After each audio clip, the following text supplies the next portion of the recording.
Hello everyone, welcome to my one of the new video. So in this video, I'll discuss about why the gold prices are rising. तो gold prices क्यों बढ़ रहे हैं? Gold अभी अपने all time high पे है, तो मैं ये डिस्कस करूंगी कि गोल्ड प्राइसेस क्यों हाई हो रहे हैं, क्या रीजंस हो सकते हैं, क्यों बेसिकली मार्केट में कभी भी जब गोल्ड के प्राइसेस हमें हाई दिखते हैं तो उसके पीछे रीजंस क्या हैं और आप इसके बेसिस पे कैसे डिसीजंस ले सकते हैं. So I'll cover all these things in this video. So stay tuned till the end of the video so that you get to know exactly what contributes to the increase in the gold prices. और जब भी आप decision ले gold purchase करना है नहीं करना है, so based on that you can take decision. So first देखिए, आप अगर देखेंगे तो 24th ऑफ मार्च से जो गोल्ड का प्राइस है वो ऑलमोस्ट राइज हुआ है. 4th ऑफ अप्रैल तक हमें एक अपवर्ड ट्रैजेक्टरी दिखी है गोल्ड के प्राइसेस में.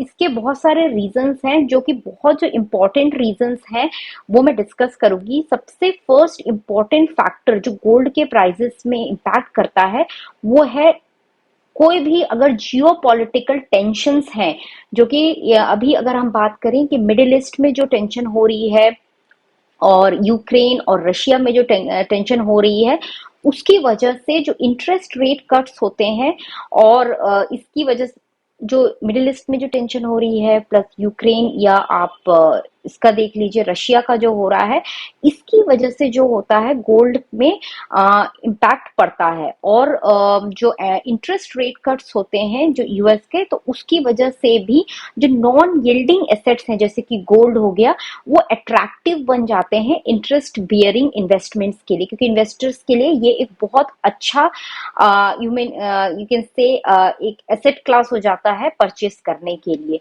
तो हम कुछ रीजंस देखेंगे. देखिए, फर्स्ट जो है गोल्ड प्राइस को इम्पैक्ट किया 2024 में, उसके काफी फैक्टर हैं जिसके मैंने बताया. तो फर्स्ट है फैक्टर है आपका इंटरेस्ट रेट कट या इकोनॉमिक इंडिकेटर. मेन जो फेडरल रिजर्व पॉलिसी मेकर है उसने बताया कि हमें इंटरेस्ट कट्स हो सकता है यूएस में विद इन अ ईयर. इस साल जो है the price of gold has surged almost 10% from the start of the year अगर हम देखेंगे. एंड ये एक बहुत बड़ा फैक्टर है महंगाई के अगेंस्ट जो होता है, तो इसे हम एक इन्फ्लेशन हेज भी कहते हैं. तो महंगाई के अगेंस्ट जो होता है, जो इन्वेस्टर होते हैं बेसिकली गोल्ड को परचेज करना चाहते हैं, तो ये as a you can say inflation hedge as a instrument माना जाता है. कि जब भी पता होता है जैसे कि ग्लोबल इकोनॉमीज रिकवर होती है, जैसे कि फ्रॉम द इम्पैक्ट ऑफ कोविड-19 पैंडेमिक हो गया, तो इन्फ्लेशन बढ़ेगा, तो that time this could lead to raise of demand of gold as an inflation hedge. तो ये एक फैक्टर है. दूसरा मैंने आपको पहला फैक्टर बताया ही है कि जियोपॉलिटिकल. थर्ड फैक्टर आपका आता है कि करेंसी एक्सचेंज रेट. डेफिनेटली तो प्राइस ऑफ गोल्ड बहुत हद तक करेंसी एक्सचेंज रेट पे डिपेंड करता है. तो जैसे जैसे हमारा Indian rupee, so more the Indian rupee weakens against the US dollars, it makes the gold more expensive, so more expensive for the Indian buyer. So weaker rupee can occur due to various factors. रूपी हमारा कमजोर हो रहा है, उसकी बहुत factor है. Oil prices हो गए आपके, ग्लोबल इकोनॉमिक्स कंडीशंस हो गई, तो इसकी वजह से भी जो गोल्ड का प्राइस है वो काफी हद तक बढ़ता जा रहा है.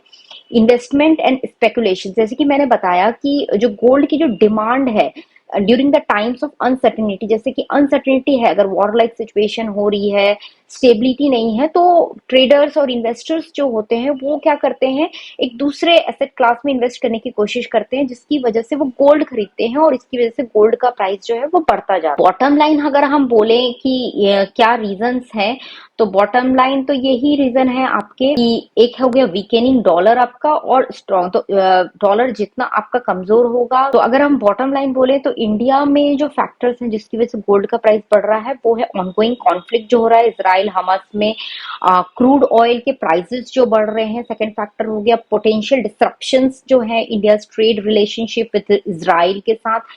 तो ये सब की वजह से डायनेमिक नेचर जो है गोल्ड मार्केट का वो बढ़ता, उसकी वजह से इम्पैक्ट हो रहा है और हम देख सकते हैं कि गोल्ड के प्राइसेस बढ़ रहे हैं. तो इस सिचुएशन में आप अकॉर्डिंगली ही देख के डिसीजन लीजिए. गोल्ड नो डाउट एक बहुत अच्छा इन्वेस्टमेंट होता है, क्योंकि इस टाइप की जब भी कोई सिचुएशन आती है तब गोल्ड में अगर आपके पास गोल्ड है, और ये गोल्ड में इन्वेस्टमेंट ये माना जाता है वो एक फिजिकल एसेट है. So I always prefer going for a physical asset rather than bonds and all those things. तो वो गोल्ड एक फिजिकल एसेट है जो कि आपको एज अ इन्वेस्टमेंट पर्पस भी आप इसको यूज कर सकते हैं। तो ये मेनली ये बेसिक फैक्टर्स थे जिसकी वजह से गोल्ड का प्राइस बढ़ता है। तो जब भी इन कंट्री के अंदर whenever the price of gold is increasing, you can see if any of this factors are contributing for your gold price hike.